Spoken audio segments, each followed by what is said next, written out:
Dans cette séquence vidéo, nous allons nous intéresser à la mise en équation d'un système oscillant constitué d'une masse et d'un ressort posés sur un plan incliné. Alors pour décrire correctement le mouvement de ce système, il va falloir introduire un certain nombre de repères. En particulier, nous allons définir un repère R0 qui sera attaché au plan horizontal, donc avec une direction x0 horizontale et une direction z0 verticale. Puis un repère que nous allons noter 0 étoile qui sera attaché au plan incliné ce coup-ci, et donc qui permettra de définir la ligne de plus grande pente et la normale à ce plan. Pour positionner la masse m par rapport à 0, qui sera le référentiel de notre étude, le galiléen de notre étude, nous allons tout simplement utiliser un paramètre x. Ce paramètre x va positionner la position de m par rapport à O. Et bien sûr, comme vous l'avez vu, on peut résumer le passage de la base 0 à la base 0 étoile par une figure de changement de base avec un angle alpha. Alors si maintenant nous nous intéressons aux actions mécaniques qui agissent sur la masse m, et que nous faisons un zoom dans la zone où m est en contact avec le plan incliné, eh bien nous allons pouvoir distinguer un certain nombre d'actions mécaniques. Par exemple, nous allons pouvoir identifier la réaction normale du support sur la masse. Alors cette réaction est l'unique action mécanique qui agit sur la masse de la part du support si le contact est supposé sans frottement, ce que nous allons faire ici. Ensuite, la masse m est soumise à son poids, qui est vertical descendant, et à une force de rappel qui est exercée par le ressort qui agit sur la masse m. Nous allons maintenant décrire ces actions mécaniques à partir de grandeurs vectorielles en utilisant les différentes directions que nous avons positionnées précédemment. Donc nous allons voir que R est porté par Z0 étoile, que P est porté par Z0, et que la force de rappel du ressort est portée par X0 étoile. Donc nous allons décrire ça de point de vue mathématique en décrivant chacune de ces actions mécaniques. Alors pour cela, nous allons commencer par décrire la réaction du support, ou la réaction du sol. Donc cette réaction R peut tout simplement être notée comme une grandeur algébrique R portée par la direction de la normale au plan incliné, à savoir Z0 étoile. Ensuite, nous allons devoir décrire le poids. L'action du poids sur M, P, est égale à la masse fois l'accélération locale de la pesanteur G, et compte tenu du choix du repérage que nous avons effectué ici, avec une verticale ascendante locale qui est notée Z0, et ben ce poids est tout simplement égal à moins mg z0. Dernière action à décrire, eh bien la force de rappel du ressort.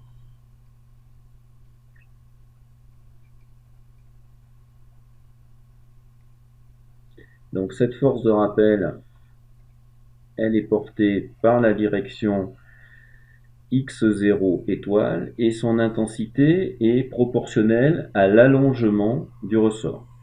Alors si on appelle L0 la longueur à vide du ressort et que la position de m définie par la variable algébrique x est pour commencer plus grande que L0, nous allons avoir un allongement qui sera défini par x moins L0. La force sera proportionnelle à cet allongement par l'intermédiaire d'un coefficient qui caractérise la raideur du ressort. Et si x est plus grand que L0, cette force sera effectivement une force de rappel et sera donc portée par moins x0 étoile.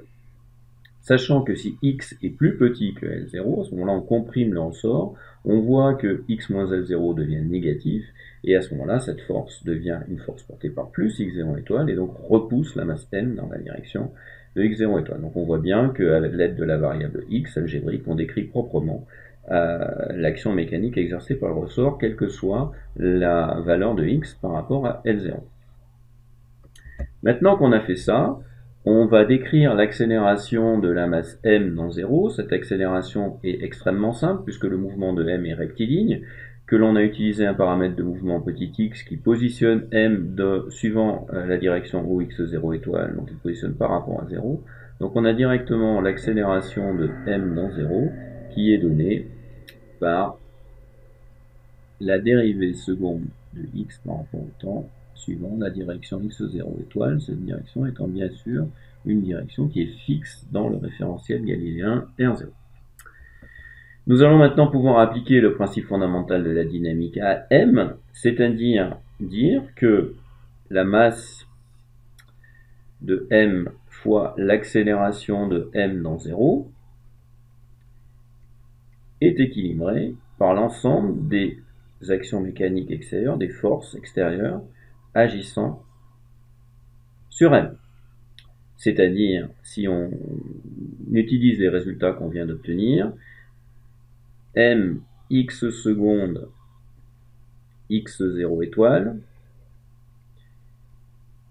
égale r, c'est-à-dire r z0 étoile,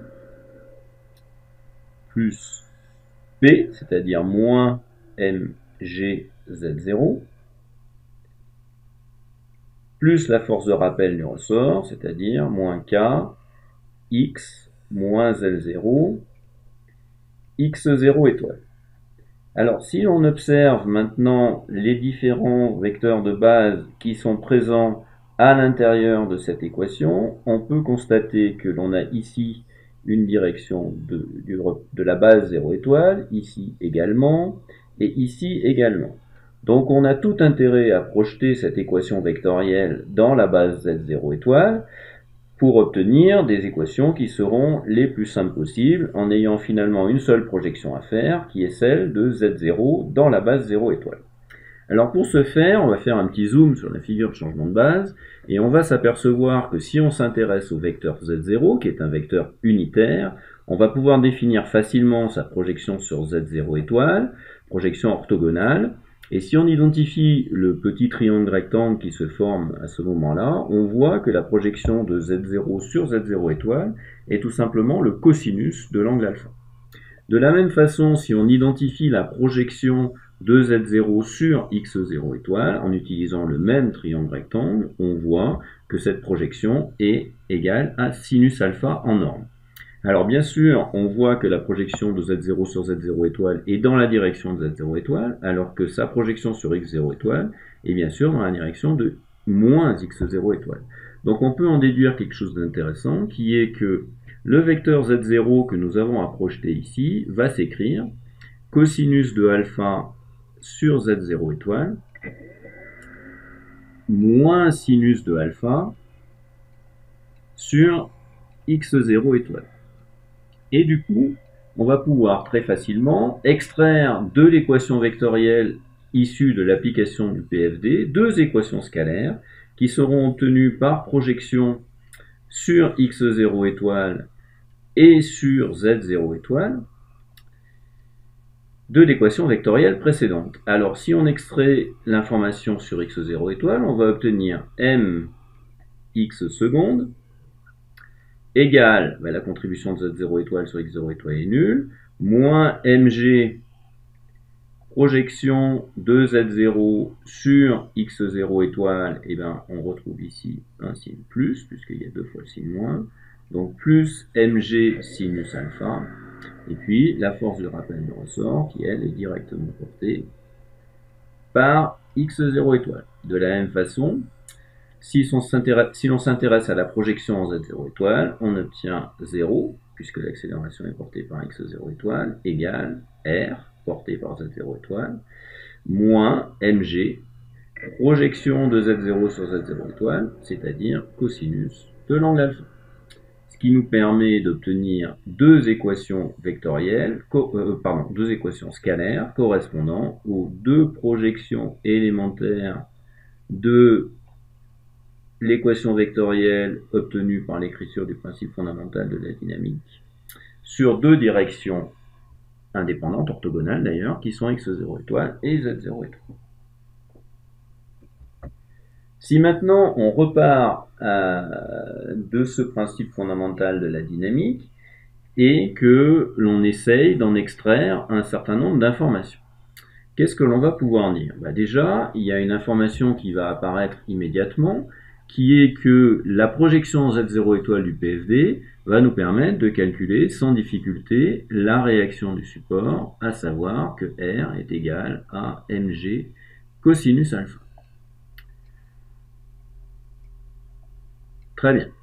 Ensuite, on va également pouvoir extraire des informations de la deuxième équation, qui, on le constate, est une équation différentielle portant sur la variable x.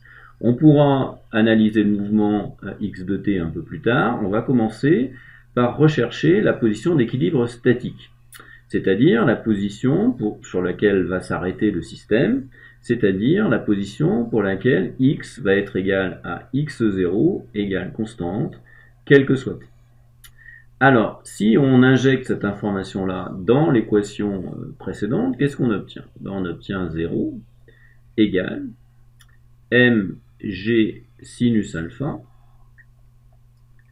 moins kx0 plus kl0. C'est-à-dire x0 égale L0 plus mg sur k sinus alpha. Ce qui définit la position d'équilibre statique du système. Et on constate que cette position est égale à la longueur à vide du ressort plus la déformation qui est induite sur ce ressort pour équilibrer la composante du poids projetée sur la direction x0 étoile, c'est-à-dire mg sinus alpha.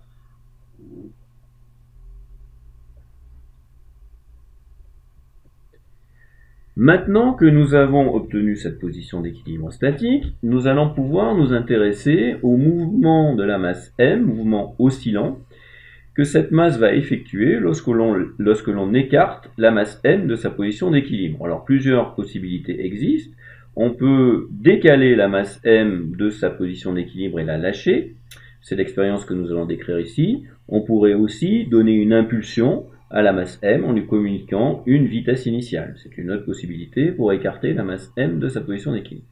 Nous allons nous intéresser à une expérience de lâcher. Nous décrirons, lorsque nous en aurons besoin, les conditions initiales à t égale 0 correspondant à cette expérience. Tout d'abord, nous allons modifier légèrement l'équation différentielle qui caractérise le mouvement en x pour la mettre sous une forme peut-être un peu plus classique que vous pourrez rapprocher d'équations que vous avez obtenues dans d'autres champs de la physique, par exemple en électricité.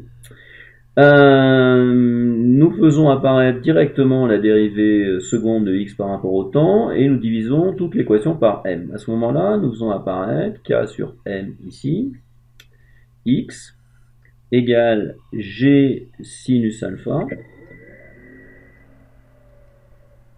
plus k sur m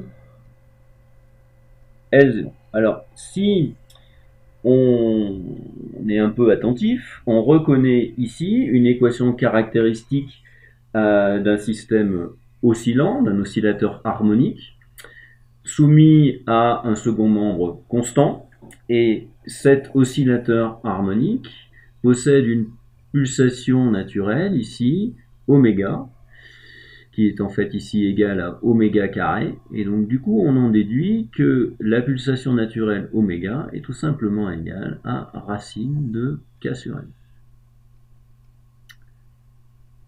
Donc voilà une information intéressante, oscillateur harmonique dans la position naturelle et racine de k sur m. Maintenant, si on cherche à trouver les solutions temporelles, donc on cherche à trouver x de t, qu'est-ce que nous savons? Nous savons que lorsque l'on s'intéresse à une équation différentielle de cette nature-là, la solution x de t est la superposition d'une équation générale que nous allons noter xg de t correspondant à la solution de l'équation générale de l'équation homogène, c'est-à-dire l'équation sans second membre, plus une solution particulière xp de t de l'équation complète. Alors, cette solution xp de t, nous allons avoir aucune difficulté à l'obtenir puisque nous en avons déjà une. Nous avons trouvé précédemment xp de t égale x0. Comme solution de cette équation, ça correspond à la position d'équilibre statique. Donc ça, cette solution est une solution particulière. Bon, nous pouvons très rapidement l'identifier dans l'équation à nouveau si nous en avons besoin. Il suffit d'écrire que x seconde est nul, on trouve x0 ici. Et nous voyons bien sûr que cette solution particulière est égale à L0 plus mg sur k sinus alpha. Donc, premier élément d'information pour notre résolution, nous avons identifié une solution particulière. Il nous reste à trouver la solution générale. Alors, cette solution générale xg de t, nous allons tout simplement la rechercher sous une forme que nous connaissons bien pour ce type d'équation, à savoir sous la forme de la somme d'une solution en A cosinus oméga t plus B sinus oméga t. Oméga étant la position naturelle, étant la pulsation naturelle du système, à savoir racine de k sur n. Donc globalement, nous avons une solution x de t qui est la somme de cette solution générale A cosinus oméga t plus B sinus oméga t plus la solution particulière, à savoir x0. Alors, dans la partie de gauche ici de mon écran, je vais écrire un certain nombre de choses. Alors, par exemple, je vais m'intéresser aux conditions initiales. Alors, si je fais une expérience de lâcher, ça veut dire qu'à t égale 0, je vais décaler la masse m de sa position d'équilibre et je vais lui imposer une position x de t égale 0 qui sera sa position d'équilibre statique plus un petit écart que je vais noter d. Et si je fais une expérience de lâcher, je communique aucune vitesse à t égale 0. Donc x point de t égale 0 égale 0. Très bien. Si j'injecte ces informations dans l'équation qui est ici, qu'est-ce que j'obtiens? Eh bien, j'obtiens que at égale 0, x0 plus d est égal à a cosinus oméga t. Cosinus oméga t à t égale 0, ça fait 1, donc égal à a, plus b sinus oméga t. Sinus oméga t à t égale 0, ça fait 0, donc plus 0, et puis plus x0. Donc du coup, j'en déduis immédiatement une information très intéressante, c'est que le coefficient a, il est tout simplement égal à d. Alors, si je veux exploiter la deuxième condition initiale, il va falloir que je calcule la dérivée de x par rapport au temps, et donc que j'exprime la forme générale de x point de t. Bon, et bien si je fais ça, je trouve moins a oméga sinus oméga t, plus b oméga cosinus oméga t, plus rien du tout, puisque x0 est une constante. Donc du coup, deuxième information, at égale 0, ben, x point est nul, donc 0 est égal à quoi? Est égal à moins a oméga sinus oméga t at égale 0, c'est-à-dire 0, plus b oméga cosinus oméga t at égale 0, c'est-à-dire b oméga. Donc j'en déduis, deuxième information, que b est égal à 0. Donc finalement, ma solution x de t s'écrit x0 plus d cosinus oméga t. Et si j'utilise l'expression de x0 qui est ici, je peux introduire dedans la longueur à vide de mon ressort et la déformation statique mg sur k sinus alpha. Bon, c'est pas forcément indispensable. Je peux par contre faire apparaître les différentes grandeurs physiques de mon système, à savoir décrire la pulsation oméga par l'intermédiaire de la raideur k de mon ressort et de la valeur m de la masse. Du coup, j'obtiens ici la solution de mon équation différentielle et la loi d'évolution de x au cours du temps lorsque je réalise une expérience de lâcher, c'est-à-dire lorsque j'écarte la masse m de sa position d'équilibre d'une distance petit d. Alors, on peut, si on souhaite aller un petit peu plus loin dans ce type de résolution, par exemple, on peut s'intéresser à la solution qu'on obtiendrait avec des conditions initiales différentes, à savoir, par exemple, on pourrait dire, deuxième condition initiale, à t égale 0,